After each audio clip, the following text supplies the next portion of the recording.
Esse papo já tá qualquer coisa. Você já tá pra lá de Marrakech. Começando o Pra Lá de Marrakech número 6. Meia dúzia, é esse? Meia dúzia. Eu aqui na Serra Carioca, no frio, e você nesse calor espetacular aí da pipa, hein? Pô, eu, com esse calor todo, eu queria estar um pouquinho no frio também, cara. Santo de casa não faz milagre. A gente sempre quer o que não tem. Como é que vai a vida É. aqui? Rapaz, ótimo. Aqui na quarentenado, hoje é o 140º dia de quarentena, já completando 5 meses de quarentenado. Eu queria estar no mundo, viajando, perdido, rodando por aí. Estou aqui quarentenado, porque todos os lugares que eu quero ir são piores do que aqui, sem querer rimar, porque está tudo fechado. Tá E para onde que fechado, o né? Pra Lá de Marrakech vai levar a gente no número 6? Rapaz, o número 6, rapaz, é para contar uma história bem interessante, que muita gente me pediu para contar aí essa história, porque já faz muito tempo, e foi uma aventura realmente digna de nota. Foi rara. Na minha vida foi uma só, que foi como é que eu acabei participando do Camel Trophy em 1985 e indo para Bornéu, na Indonésia, concorrer com mais equipes de 36 países. Foi 36 equipes de 18 países. Foi uma tremenda loucura. E a história é muito interessante, além de eu ter fotos boas para ajudar o pessoal a entender como foi, não é? Isso, vamos voltar, o Camel Trophy foi em 85, mas desde 82 o Camel Trophy já tinha aparecido no meu radar. E eu tinha dito, nossa, que barato, imagina fazer uma viagem de Land Rover, uma expedição por uma floresta dessa muito louca por aí perdida, deve ser um arraso, né? Com um Land Rover zero bala. Aí eu fiquei encantado, eu disse, pô, vou ter que fazer uma viagem dessa um dia. Aí, eis que eu estava na Inglaterra e eles estavam fazendo, aceitando a inscrição de concorrentes. Aí eu tentei me inscrever, mas disseram, não, aqui é só inglês. Você vai ter que esperar o seu país entrar. Eu fiquei triste, tudo bem.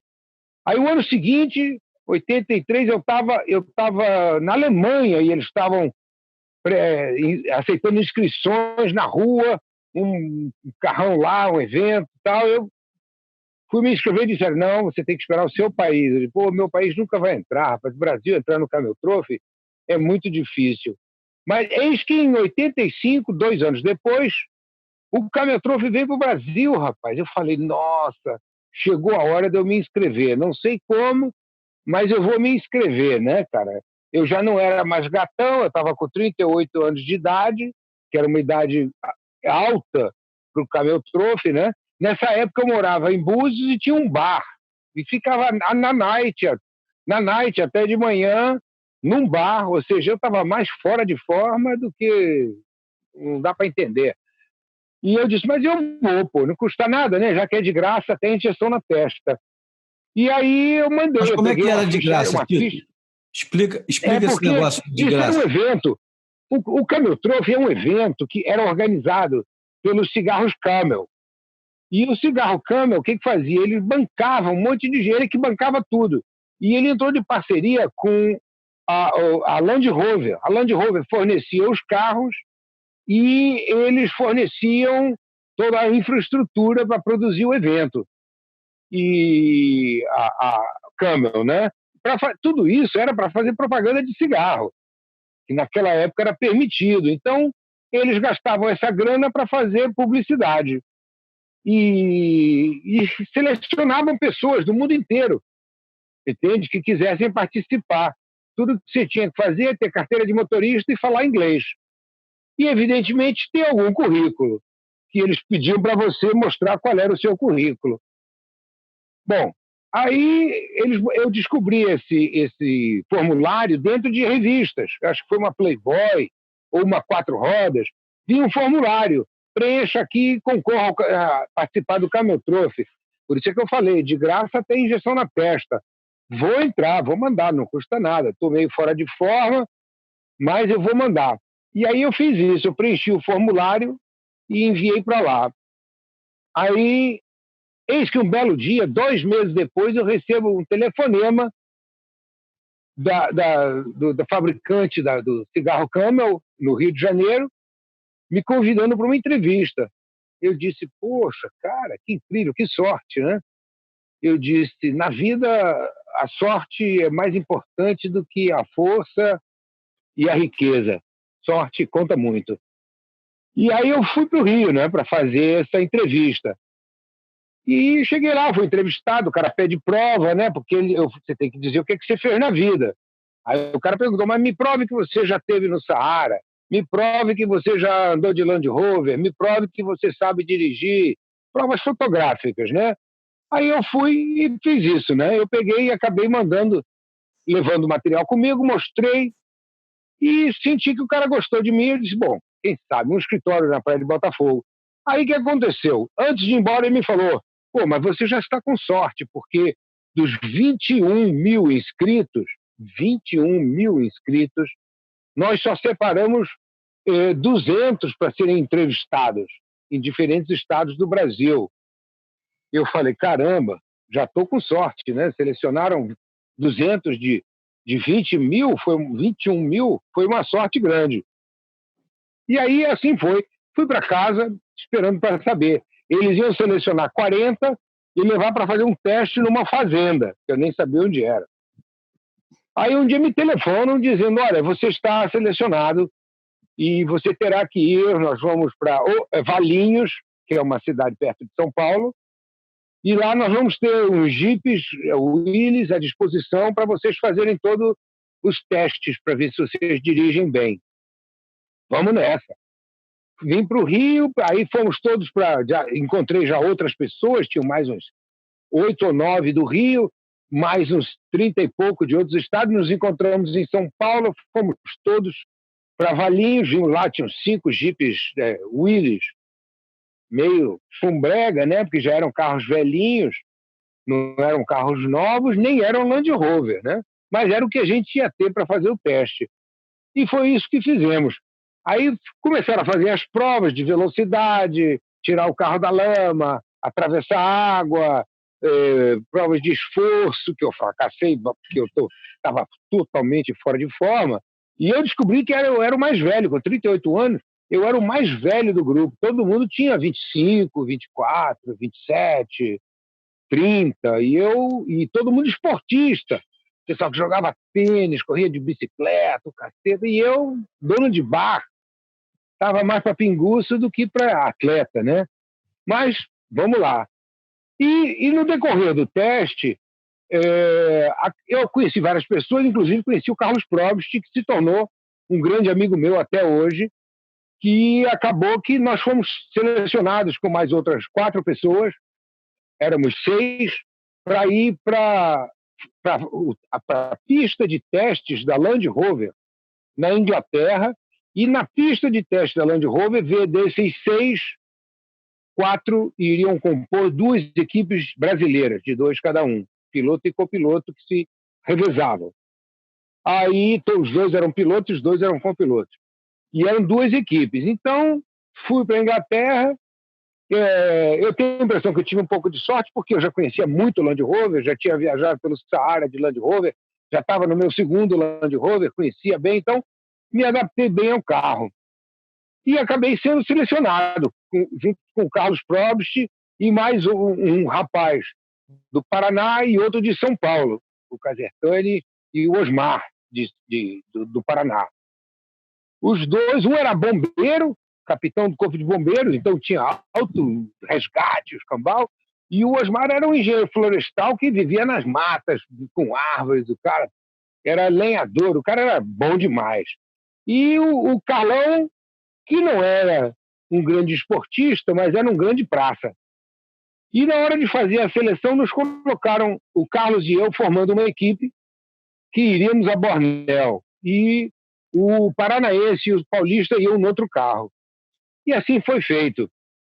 Uns 2 ou 3 meses depois, saímos do Rio, fomos para Amsterdã, e em Amsterdã pegamos um avião para a Indonésia e fomos até Bali, até Bornéu. Bornéu é uma ilha que é metade da Malásia, o reino da Malásia, não, o reino da... Esqueci o nome agora, e a outra metade é da Indonésia.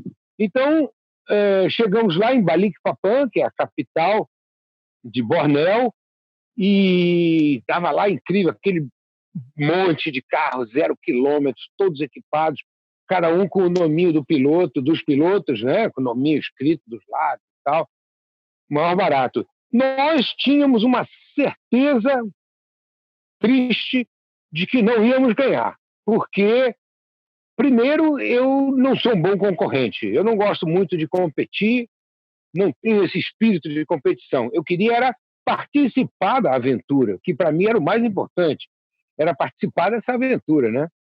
E aí, e o Carlão também, que não tinha muita experiência de Jeep, ele simplesmente era um cara muito boa praça e tinha feito algumas viagens de Jeep, mas o que a gente tinha era a capacidade de se divertir. Tanto que o Carlão levou um toca-fitas para lá, na época era de 8 pistas, 8-track, como eles chamavam, e nós instalamos no carro com 2 alto-falantes assim, e foi o primeiro carro do Camel Trophy que estava na sua 10ª edição e foi o primeiro carro que teve som. Em toda a competição, todos os anos anteriores, nunca teve um Jeep do Camel Trophy que tivesse música. O nosso tinha. Então a gente já tinha ido para se divertir, porque mesmo que a gente perdesse, a gente queria era curtir a vida. E aí, botamos as coisas dentro do carro, partimos para essa viagem louquíssima. Eram quase 50 Land Rovers entre os 38 concorrentes, os 36 concorrentes, mais todos os carros da organização, da direção, dos mecânicos, da imprensa. Era uma quantidade de Land Rover para fazer esses amantes de Land Rover babarem. Todos 0 quilômetros. E aí saímos e fomos em direção à mata, onde ficaríamos 13 dias e 13 noites, porque o Camel Trophy acontece de dia e de noite. E a pessoa tem que estar totalmente independente. Nós teríamos que consertar o nosso pneu se furasse, teríamos que trocar o pneu se furasse, teríamos que cozinhar a nossa comida, levar a nossa água. Nós tínhamos que ser totalmente autossuficientes. Aliás, todos os concorrentes, né, tinham que ser autossuficientes. E assim fomos e começamos a competição. Tinha algumas equipes muito bem treinadas. Por exemplo, os holandeses, 6 meses antes de acontecer o evento, a equipe holandesa tinha comprado um Land Rover na Tanzânia. E eles iam todo mês passar uma semana na Tanzânia treinando. Quer dizer, os caras estavam bom de bola. A equipe italiana tinha feito altos treinamentos com Land Rovers idênticos. E nós tínhamos treinado com o Jeep Willys, cacaré caindo aos pedaços, umas catracas que mal conseguia andar. Então a gente teve grande dificuldade. A gente não tinha nenhum treino em sair correndo em alta velocidade. Aliás, para participar do Camel Trophy, você tem que ser amador. Se você já participou de uma corrida de rally, gincana, Fórmula 1, Fórmula Ford, qualquer corrida que você tenha participado, te desqualifica. Eles só aceitavam pilotos amadores. Mas tem muito piloto amador que está acostumado a pilotar com alta velocidade, nos passeios, no fim de semana, essas coisas assim. E lá fomos nós. Bom, realmente era muito difícil. O carro é maravilhoso, os pneus eram ótimos, todos os carros tinham guincho, mas o caminho que tinha sido escolhido era absolutamente sinistro. Era sinistro o caminho, quase que não dava para a gente fazer uma velocidade, nada. Era primeira, segunda. Teve dia que a gente fez 2 quilômetros. Imagina você andar o dia inteiro empurrando o carro, guinchando, subindo a ladeira, descendo, atravessando o rio, 2 quilômetros. Era muito pesado. E andávamos de noite também, porque era uma prova de tortura, eu diria assim, né? Era uma coisa para fazer as pessoas sofrerem. E tinha muita gente que acabou tendo piripaque, ficando assim meio lelé, estresse, porque era muitas horas, muito cansaço, muito trabalho, muita lama muito mosquito no meio da floresta, muito mosquito, muitos insetos, muitas abelhas, muitos marimbondos, muitos insetos mordedores, e era extremamente desconfortável. Sem falar que chovia metade dos dias, todo dia. Então, todo mundo vivia molhado. Era horrível. Dormir sentado no carro, porque a barraca não tinha onde botar a barraca, estava tudo molhado. Era realmente muito sofrido. E, por azar, ou sorte, mal sabemos, na segunda noite, o Carlos estava dirigindo uma prova de passar por uma lama gigantesca e nós nos aproximamos muito de um barranco e o carro engrenou assim num tronco, bateu num tronco, desviou o carro e nós caímos numa ribanceira, demos 4 cambalhotas e caímos lá embaixo, mas com as rodas para baixo, normal. Então foi uma sorte, compadre. Voou tudo pela janela, nossa bagagem. Eu estava sem cinto de segurança, porque eu estava preparando para o carro atolar e eu ia sair correndo e botar o guincho, enganchar em algum lugar para sair, numa árvore. Então eu rodei dentro do carro 4 vezes, não saí pela janela, por sorte, machuquei um pouco o cotovelo, mas nada demais. E aí o caminhão-troço todo para e os carros têm que vir ajudar a resgatar a pessoa que se acidentou. Deixa estar que os europeus, escrotos e mau caráter, não quiseram nos ajudar, a maioria, porque nós corria o risco de danificar o carro deles, guinchar a gente para cima. Mas, felizmente, a equipe da Itália nos ajudou demais, a equipe da Espanha nos ajudou demais, e os japoneses. Mas os holandeses, os alemães, os belgas, eles fugiram para não ajudar a gente, cara. Barra pesada mesmo. E não só isso, nós conseguimos sair depois de um trabalho grande, 3 guinchos nos puxando para cima, o carro ficou mais ou menos assim um pouco empenado, mas andava super bem, botamos na estrada, toca o bonde. Aí nós percebemos, cara, que tinha umas provas de subir ladeira de lama. E, evidentemente, quanto mais leve o carro está para subir, melhor ele sobe. O que acontecia? Os holandeses e os alemães, cara, malacos, ilegalmente, porque o regulamento proibia, eles deixavam a bagagem escondida no mato e subiam com o carro vazio. Olha só, golpistas. E a gente não estava afim de ganhar, não estava afim de desesperado, a gente ia conforme andava o figurino. O regulamento é carro lotado, então a gente ficava com todo mundo, inclusive o jornalista, que era o querido Paulo César Martins, jornalista do Globo, que tinha viajado com a gente. Éramos nós dois dirigindo e o Paulo César no banco de trás se agarrando, sacolejando que o diabo. Então a gente sempre chegava atrasado, a gente nunca tirava os melhores pontos, porque a gente levava tudo. E os holandeses, os alemães, quando eles chegavam lá em cima, eles desciam a pé pelo mato e subiam com a bagagem. E continuava a viagem. Ou seja, a gente estava lutando contra a deslealdade dos europeus do norte, que eram selvagens mesmo. E acabou que, de qualquer jeito, quando a organização do Cameltroph notou que estava vendo essa desonestidade dos participantes, e os organizadores disseram, a gente tem que resolver isso aqui, porque senão quem vai ganhar vai ser o mais desonesto. Não dá para a gente ficar... Isso aqui é um passeio, é uma competição entre amigos, isso aqui não é o exército fazendo um deslocamento. Aí eles resolveram criar o troféu Espírito de Equipe. Foi criado ali na hora, uma invenção dos caras para premiar a equipe que tivesse melhor participação com os colegas no evento todo, né? A equipe que tivesse mais entrosada com todos, ajudando todos, participando de todos os eventos. Então, eles inventaram o troféu Espírito de Equipe. E aí a gente acabou que não tivemos condições, o carro já estava danificado por essas 4 cambalhotas, mas a gente conseguiu fazer a viagem toda até o final e conseguimos voltar até Balikpapan. Só tínhamos marcha ré e terceira, porque nessas batidas nos saltos, nessas coisas todas, a caixa foi perdendo as marchas. Então a gente perdeu a primeira, a segunda, a quarta e a quinta. Só sobrou a terceira e a ré.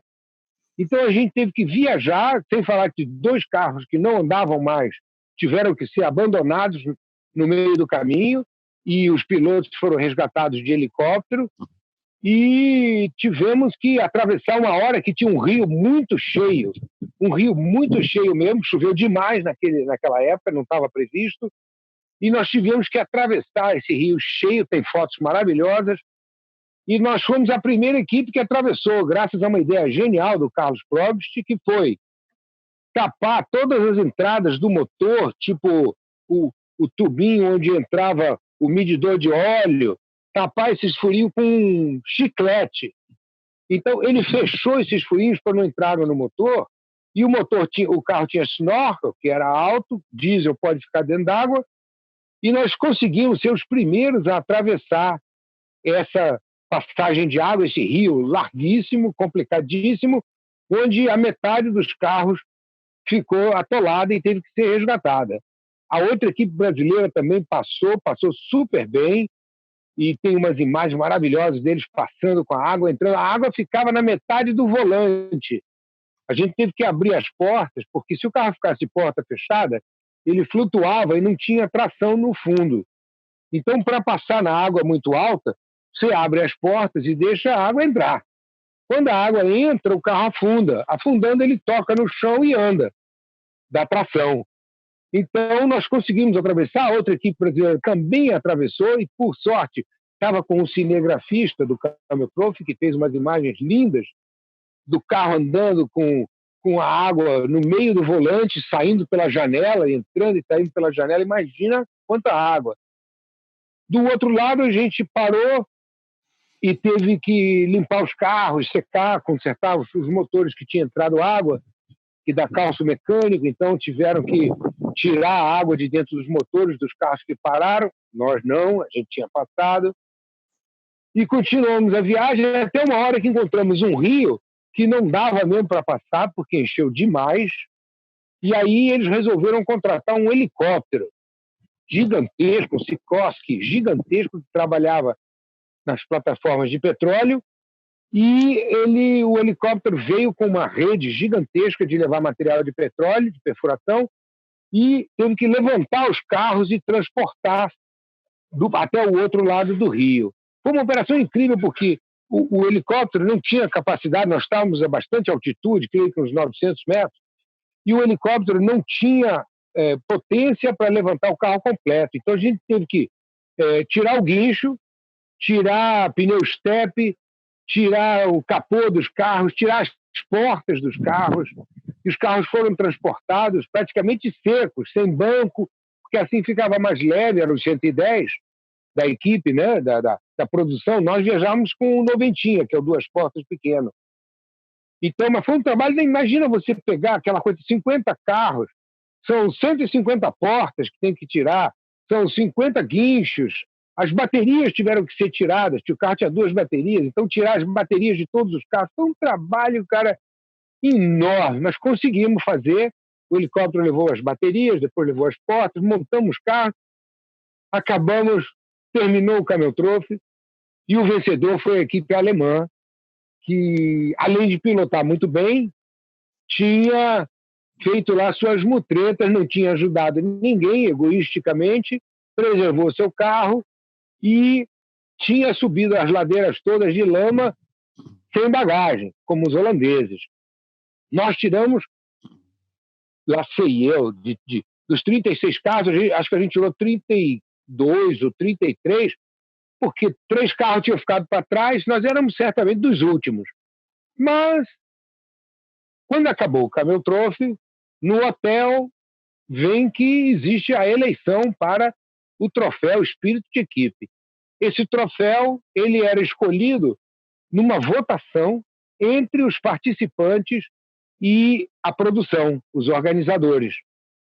E nessa eleição, o Carlos e eu ganhamos o troféu Espírito de Equipe do Camel Trophy 1985 em Bornéu, que foi para mim o melhor prêmio, porque é o prêmio de que eu fui um dos que participou com coração, com vontade, dividindo com todo mundo, né? Curtindo a viagem numa boa, sem me preocupar em ser o campeão, porque eu sabia, você ganha o Camel Trophy, um ano depois ninguém lembra quem você é.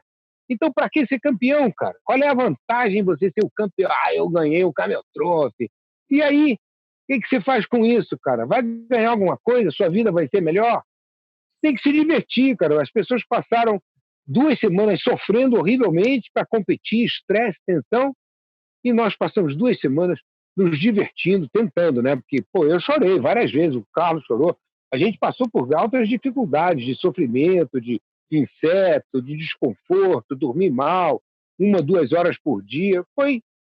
Não foi brincadeira. Tem um livro disso, Aventuras no Camel Trophy, que o Carlos Probst e eu escrevemos, que vendeu 9 edições, 40 mil exemplares, foi o maior barato.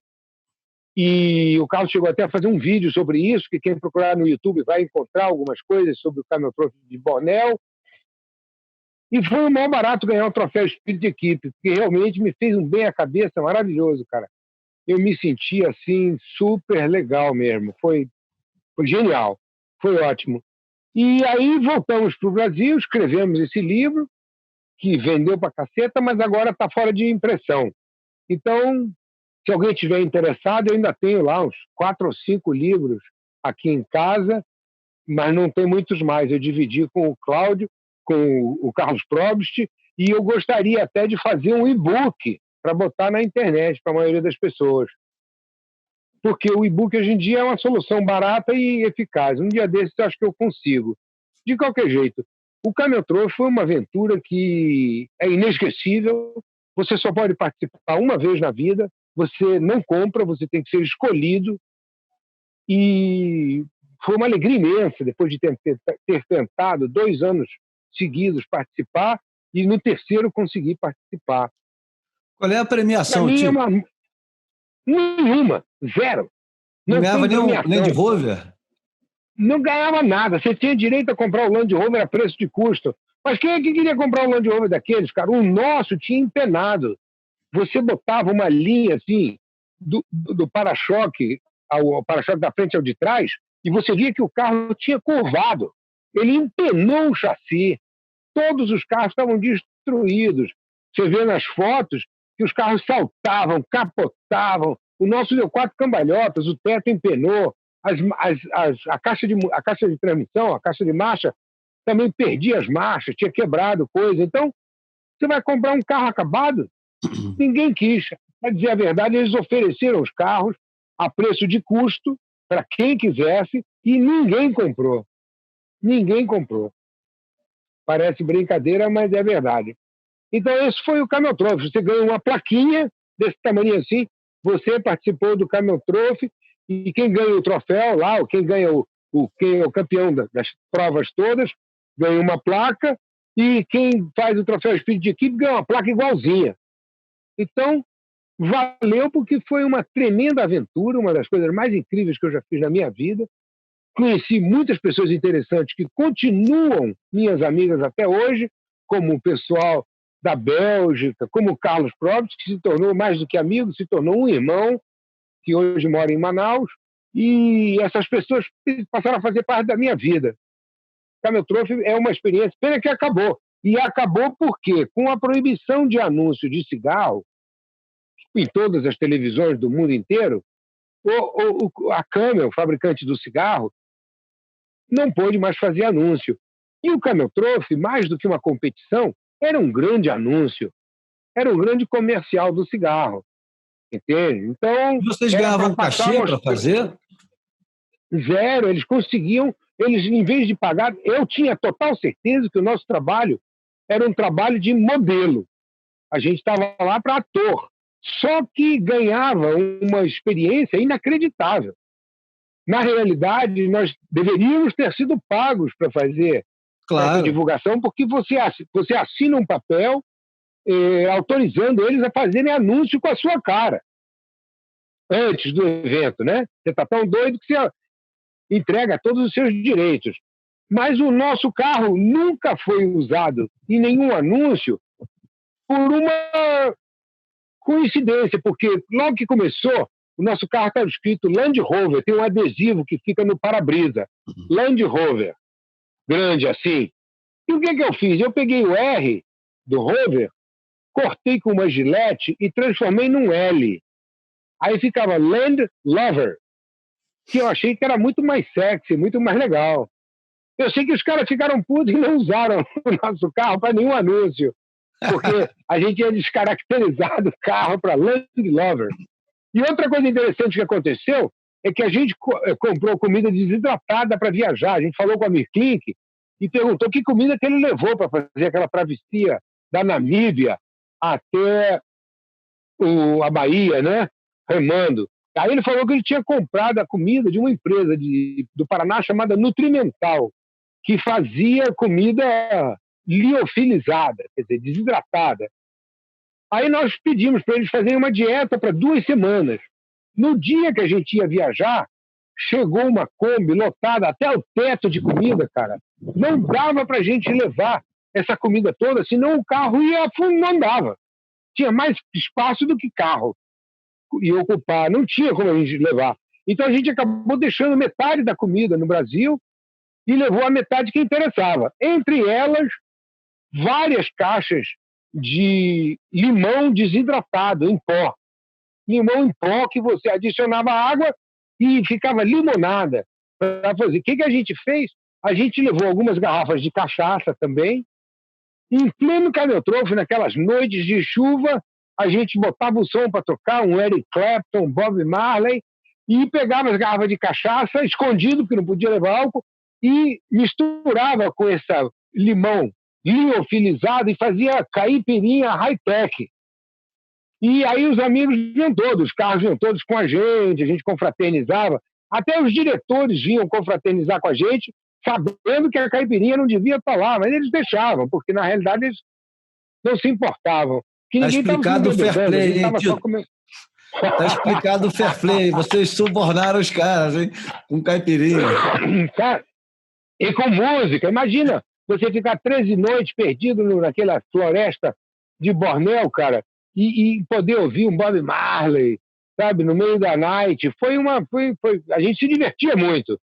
E temos testemunha disso, que é o próprio Paulo César Martins, meu querido amigo, que é jornalista até hoje, que veio fazendo a reportagem pelo Globo e que ficou chateado com a gente, porque a gente não concorreu com a seriedade que deveríamos. Ele falou, porra, vocês não vão querer levar o caneco para casa? A gente falou, pô, cara, a gente não é competidor, a gente é do time mais fraco daqui. É que nem você botar um time lá de futebol de várzea para jogar com um time bravo como o Flamengo, o time oficial do Flamengo. A gente não tinha chance de ganhar, a gente não treinou, a gente treinou nos Willys caindo aos pedaços. A gente não somos pilotos de corrida, então a gente não tem como ganhar isso, a chance era 0. Tanto que ganharam as pessoas que treinaram mais, que foram para a Tanzânia durante 2 meses fazer treinamento, que fizeram uma pista de provas na Holanda para ficar todo sábado e domingo treinando. Esses foram os caras que ganharam. Entende? Nós tínhamos consciência de que a gente não ia ganhar, então já dissemos logo no primeiro dia, cara, nós viemos aqui para se divertir. Vamos curtir esse troço, que essa vai ser uma das maiores aventuras da nossa vida. Se ganhar, ganhou. Se não ganhar, não havia nem prêmio espírito de equipe quando a gente começou, não era o nosso objetivo. Essa história do espírito de equipe eles inventaram para compensar a selvageria dos europeus do norte que estavam agindo de maneira desonesta para ganhar o primeiro lugar. Então eles disseram, pô, então não temos que fazer alguma coisa para fazer o Camel Trophy uma equipe. E aí inventaram esse espírito de equipe. Foi uma invenção que não tinha antes.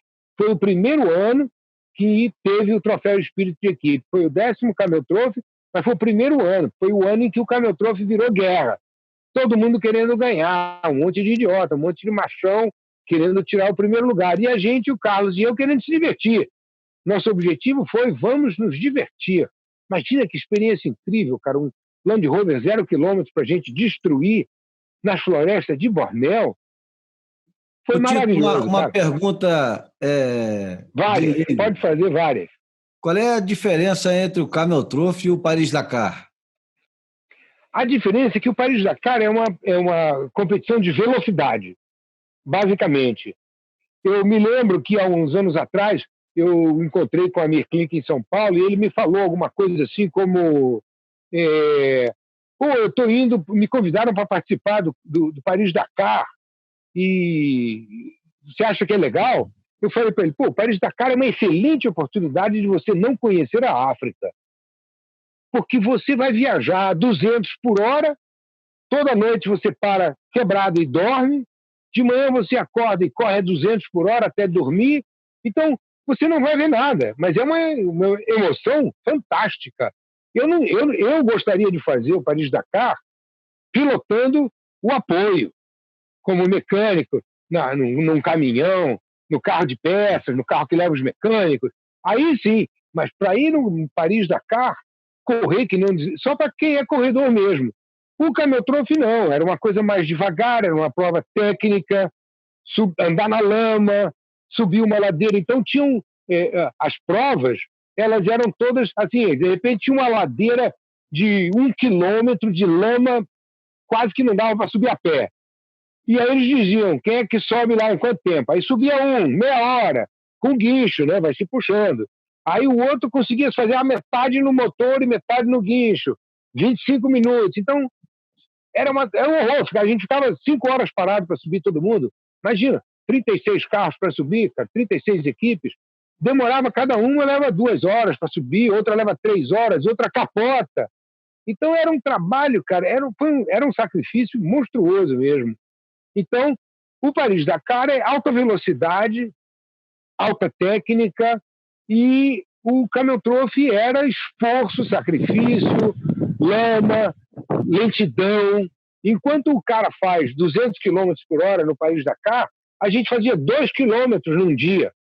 Teve dia da gente fazer 2 km, empurrando o carro pela ladeira acima, entende? Quem vê essas fotos, que eu tenho as fotos aí para vocês verem, foi uma tortura mortal.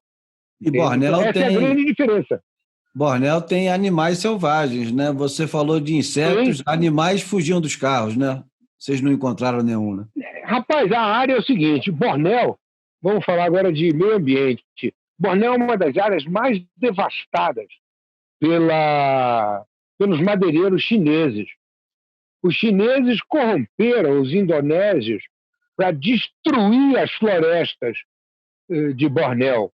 Então, quando nós chegamos lá, a gente usou antigas estradas de madeireiros, que já tinham retirado toda a madeira valiosa.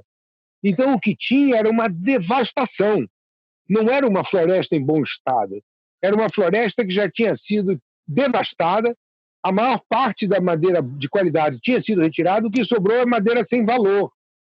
Então, era uma floresta muito pobre. E os animais já tinham ido embora, já desde a época do desmatamento, que os madeireiros tinham afastado tudo. Então, a gente encontrou uns lagartos, umas cobras, mas pouquíssima coisa. O barulho não espantava tanto, porque a gente quase não andava. Nosso evento era quase silencioso, todo mundo empurrando com o motor e tal, mas não tinha um estrondo muito forte. Muito bem.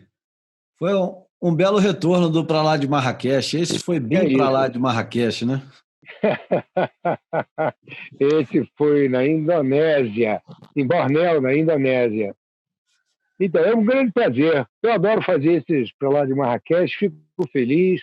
É bom que a gente tenha descansado um pouco aí, deu umas 2 semanas de descanso. Você precisava sair daquela cidade enlouquecida e ir para essa mata, sair das montanhas, para o friozinho, para um vinho gostoso, um chocolate quente. E eu aqui aguentando essa barra desse vento e esse sol, sofrendo muito aqui na nossa quarentena de luxo. Ficar quarentenado aqui em Pipa é um grande luxo. É verdade. E a lição que eu tirei dessa tua história de hoje foi que se te derem um limão, você desidrata, leva para o meio do nada e faz uma caipirinha. Prazer falar Exatamente. Contigo, Tito. Grande prazer. Grande abraço. Grande prazer. Um grande abraço e até a próxima. Obrigado, pessoal, pela paciência e audiência. Esse papo meu tá qualquer coisa e você tá pra lá de terra.